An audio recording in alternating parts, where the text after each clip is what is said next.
کے ساتھ بچپن سے رہے، ہر معرکے میں علمدار، خلافت کے دوران عدالت و انصاف کی ایک مثال قائم کی۔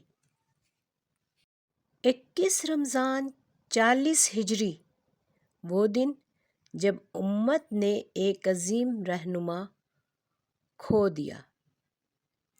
یہ واقعہ صرف تاریخی نہیں بلکہ ایمان، صبر اور اللہ پر توکل کی اعلیٰ مثال ہے۔